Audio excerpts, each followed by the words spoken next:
In the 40k fandom, from what I understand, there is a saying about a certain character named Erebus. Apply that same saying, but to Chicken Hound.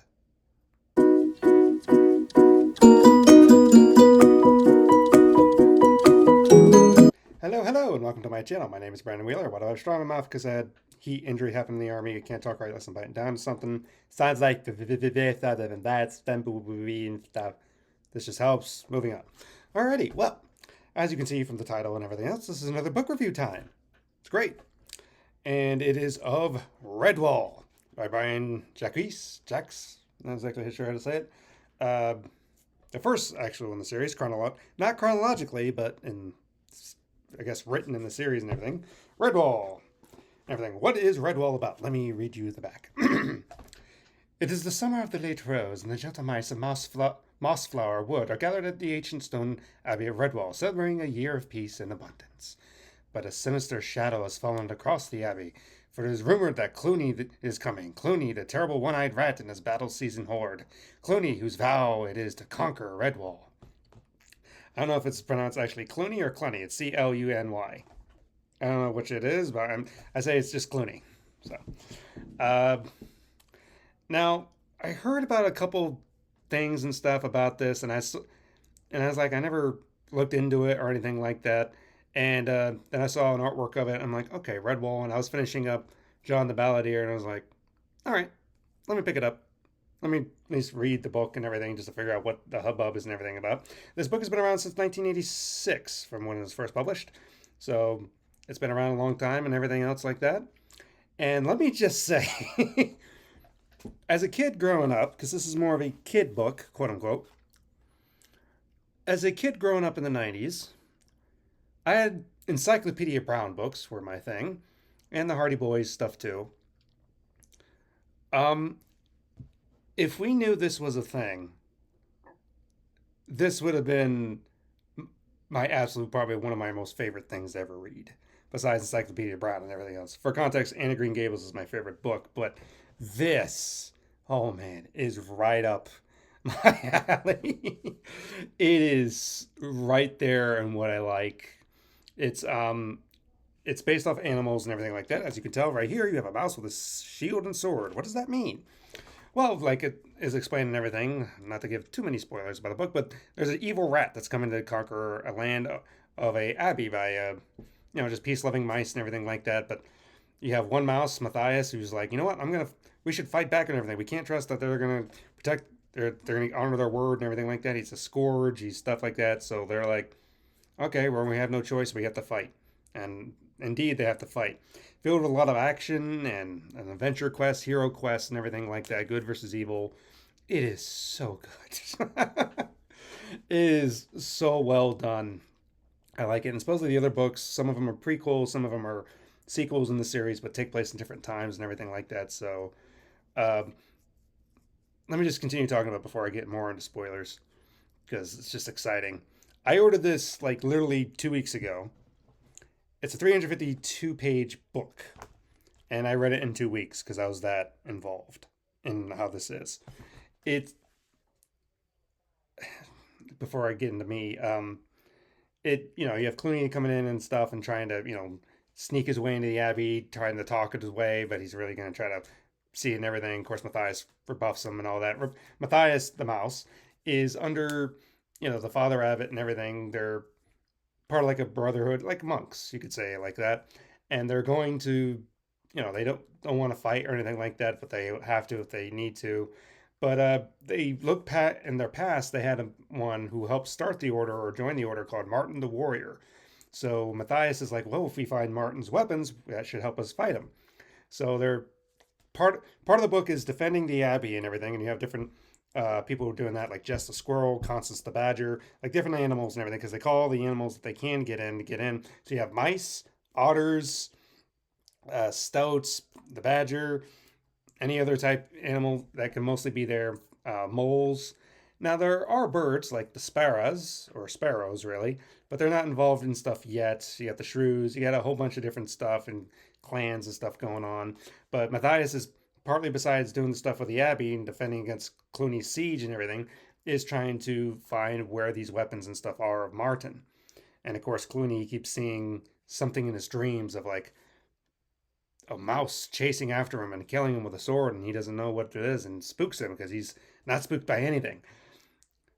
And it's just I can get more into everything, and it's just like it's just such a refreshing read, and it's oddly enough just kind of like what where I want to go with what my stories are. Because I'm an indie author and everything like that. It's partly why I'm doing this. Uh, I have three fantasy books in my series. I'm working on my fourth one right now. And in it, I have, a mouse kingdom. There is a mouse kingdom across the continent and everything like that. Uh,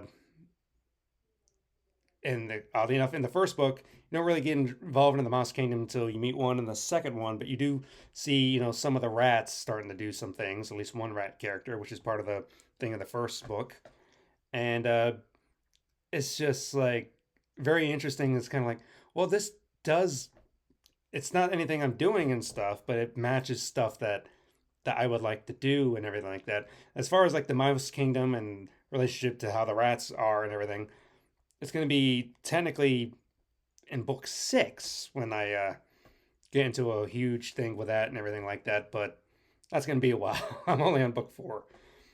But it's just interesting how it connects to everything like that because I like animal books and stuff. Like I know there's Narnia and everything. I've only read the first Narnia book, Lion, Witch, and the Wardrobe.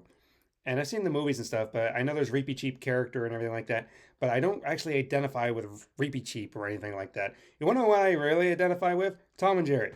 When I think of Mouse Knights, that's what inspired me. It's Tom and Jerry. Because I grew up watching old timey movies and stuff with the Musketeers and everything like that. So Tom and Jerry doing kind of something similar. That's what I like. That's what I identified with and stuff. And I had these, other books as a kid also about like these church mice things. I had a couple books along that of like, was it Christopher Church Mouse?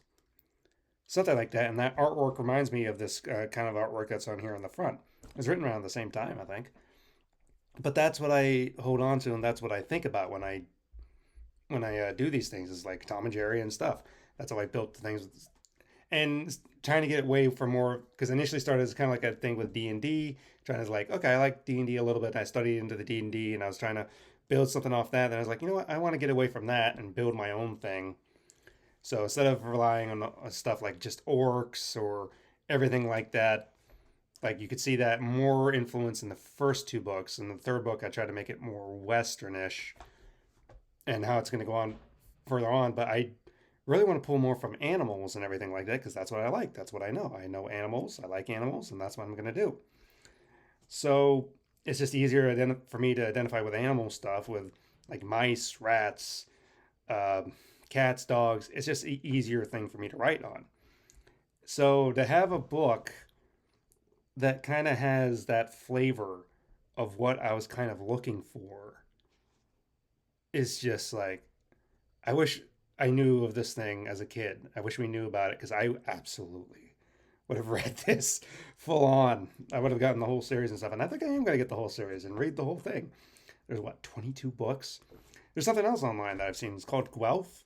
This guy's with this art book or anything. I need to look at what the other art stuff, but I like that art style and everything. But again, dealing with animals, it's just it's just so good. If nothing else, for ringing endorsement, go read Redwall. It's awesome. So I'm very excited that I got to read it and stuff. And even when I was telling my mother about it, and she was like, "That sounds like kind of what you want to do and everything." I'm like, "Yeah, it is." Although there's humans and everything and stuff, it's less on animals, but still, there's always animals involved because I like animals. So it's just fun. But I'm excited also in the future because this is also a book, besides Anna Green Gables and other things, talking and stuff. This is definitely another book I would want to read in the future to my kids whenever I get married and have kids. I could just imagine doing all the voices and everything like that. I can't really do Matthias. Maybe Matthias would be more like this and everything. There's Father Abbott, who would be more like this, I feel. And, oh, Methuselah. I could probably put him more like this, but I feel more like he'd be something more like this, talking in this way and everything. And of course, I could do Clooney's voice and all that. The big thing is there's a snake in the book. And he's called Asmodeus or Poison Fang, but always keeps saying Asmodeus. And it's like, Asmodeus. It's very creepy and everything. I was like, ooh. I don't want to spoil a lot of the stuff that happens, but I did mention Chicken Hound. Let's just say he's a fox, and he's not a villain, but he is definitely an antagonist. And yeah, I'm just like, I do not like that character because of what happens. That's all I'm gonna say. That's all I can say. It's just kind of like, yeah, that, and then because of what he did and everything, it just was like, really, that's what happens to him. I was like, wait, why does it happen to that character? Why did you do it that way? It's just like, wow, for a kids book, this is really unforgiving with some of the descriptions of stuff that goes on. It's just like it's a real medieval book with a siege and describing of the battle and stuff. I'm like, yes, because especially in the sixth book with what I'm gonna have happen, it's oh gosh, it's definitely be descriptive of battle and stuff. So it's just you kind of get the idea of the different cultures, the guerrilla union shrew, the sparrows, and just kind of like you have the adventure going on, Clooney, the side quests, and then the siege with Clooney and everything, and how Clooney is always coming up with different ideas of how to do different things. He's definitely a villain and a well written one. It's just altogether the whole thing is just go get the book.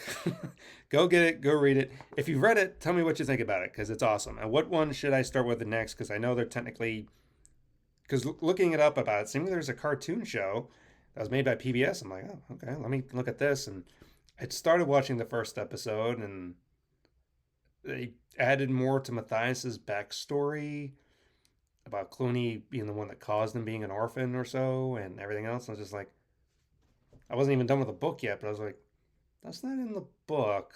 What? Huh? Why are we adding stuff here? What's the purpose of adding stuff here? But I don't know. So I don't know how accurate the series is going to be. I'll probably watch the battle stuff and things for it, but we'll see. It's available on YouTube if you haven't checked it out yet. If you want to check it out, I should say. Uh, but yeah, if you've read Redwall, what is the next one I should read? Technically, should I try to go in publication order, or should I read um, something Pacific out of the series next? So, oh yeah, one thing I wanted to highlight is I know this is a kid's book, but there's some lines in here that are like, this is a line in it. Like he meets an owl, Captain Snow Owl, I should say. Oh yeah, there's the hair, Basil, the stag hair is like, what? You're going to speak like this and you're going to be like that. We're going to jazz left and no side, right in your heart. What? Give your chin up. Lads, go to it, up. It's like, that's exactly how he sounds. I don't care what it's said. uh, Let me just read something what the owl says real fast. You have to cross the river. There are caves in the quarry, passages too. Explore them. You won't find Asmodeus until you are least expecting him. By then, it'll be too late. You'll be deader than an icicle in hell. Goodbye, mouse. I was like, what in the world? I was like, that's very specific, Captain Snow. Gosh. There's other things with stuff in it. It gets gruesome at times. I was just like, for a kid's book, this goes pretty in detail. And simply reading about it, the author, it's not necessarily, he didn't make it, I guess, to be a religious book. He just says like, oh, it's supposed to be a battle of good versus evil. It's not supposed to be religious or anything. But I'm just reading through it, and I was like, there's a lot of religious imagery and stuff in here. So I was just like, but intention versus looking at it is like, well, versus what you wrote though. So it's just that type thing. But other than that, great book. Highly recommend. 2 enthusiastic thumbs up. All right, I will see you in the next one whenever I get done with next stuff. I got some other things to read and everything. One thing, once I'm done with it, will be the next book review. Something else, I'm just going to reread something that I have until I get some new books. All right, well, I'll see you in the next one. Goodbye.